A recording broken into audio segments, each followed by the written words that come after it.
Hello, YouTube. It's me, John Avenger, once again, and welcome to. This is going to be a side thing because I'm not reviewing another movie or a Christmas special, and it's going to be the four-night crossover that DC did on the CW with Arrow, The Flash, Supergirl, and with the Legends of Tomorrow.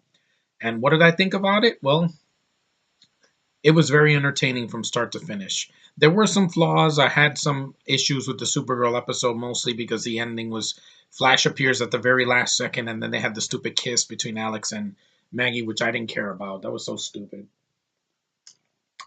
But the crossover worked. I mean, they managed to balance all these characters, give them something to do, and there was a lot of aliens in it. It was mostly in the second, third, and fourth episode. I mean, the second one they had the mind control in the Flash, where the aliens were controlling all the heroes, and they had to destroy this big like thing that was mind controlling the whole all the superheroes, and so they had to destroy it, and there was a missile that was headed towards them, and I think Supergirl like stopped it. Yeah, it was a lot to take in. I mean, they definitely fleshed out the characters more. Arrow and Flash had a lot of rapport with each other, like they had in the original time that they met each other in like season two of the Arrow, I believe. And the actors had a great time filming. I'd say Melissa Benoist and Grant Gustin and Stephen Amell, they all clicked very well together. They felt like a family.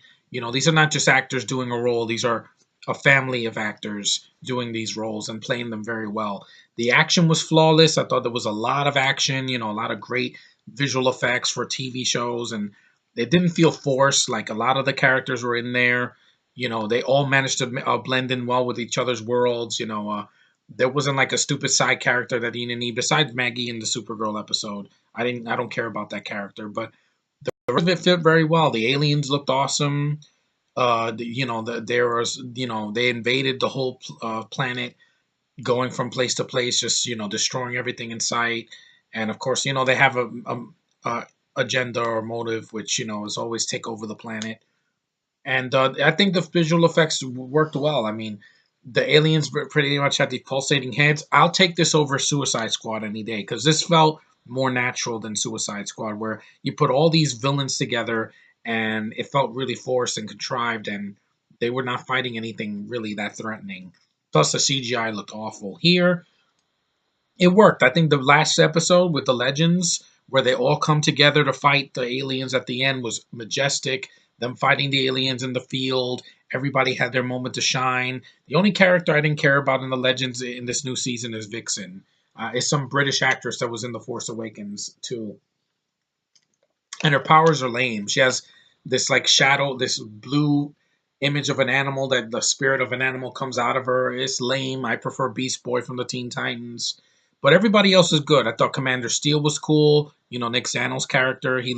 His costume looked like a mix between Captain America, Bible Man, and Ant Man from the Avengers. And Ant Man and Civil War. And it was a lot of fun. Just seeing him kicking ass. It was pretty cool. Um, Heatwave was cracking me up. Dominic Purcell does his best role. It's like, hey, Skirt. He calls Supergirl Skirt, and he's like, call me. And I'm like, that was funny. There was also a Superman reference. Uh, Brandon Routh sees Melissa Benoist, and he says, you know what? She looks like my cousin. And I'm like, yeah, because he was Superman, and Superman Returns, and his cousin, is Supergirl. So that was a nice Easter egg. That was pretty cool. The actors had amazing time together. You could tell that they were having fun working together with this huge, massive ensemble cast from all four of these shows. And it didn't feel incomplete. I was very entertained. I got some laughs. There was a lot of fun moments. It wasn't just dire. There's one thing I've had a problem with the Flash since season one. Every time the Flash does something in this show, he always gets blamed for it, and Barry is self-loathing. I didn't care for that. I mean, making the Flash emo and being self-dwelling about all the mistakes he made, it's just old. I hope that DC fixes this in the freaking Flash movie in 2018. I don't want a self-loathing Flash for 2 hours. That'll just make me feel uncomfortable. I want to feel happy. Flash is a ray of sunshine. He wears red and yellow, and he runs. He's not a freaking emo, self-loathing biatch. Come on now, DC. Grant Gustin, I feel sorry for him a lot of the time because all the blame goes on him, and it's sad. They blame him for the invasion. They blame him for the freaking Flashpoint where everything was altered in their timelines, and I'm like, I get it, okay? He made mistakes. Everybody does. Cisco's brother wasn't exactly a saint in season two or whatever, The Flash. He was a douchebag, in my opinion.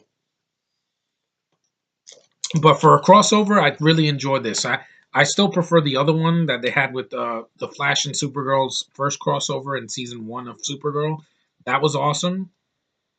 But this one was really well done. I don't know what else to say. There was so much to process, so much character development, a lot of action, especially in the second, third, and fourth episode. I really was, this was entertaining. This could have been a movie in the theater, and I would have watched it. It would have been like about 3 hours because each show is 45 minutes times four. That's about like 200 minutes, I believe, or so. So, like 160 minutes, like 2.5 hours. But it fit very well. Can't wait to get this crossover next year. I'll have to get each season, but it's worth my time. It was an investment of my time, but it was a good investment of my time, unlike some of the things I saw this year.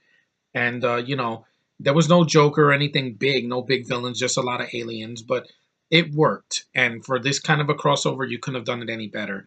You know, my sister always says that everybody loves Kara. I'm like, yeah, because Melissa Benoist is beautiful, and she's very appealing. She has a lot of appeal as an actress. She fits this role to a T. She's proven herself since last year that she could carry her show on her collective shoulders, and you don't need a gay agenda. Screw that gay agenda with Alex. That's so stupid.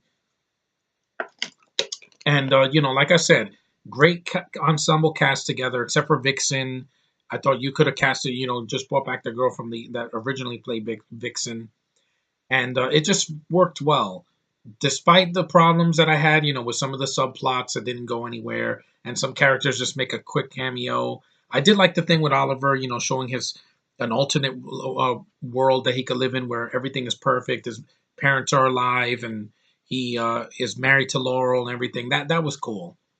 I like seeing Katie Cassidy come back.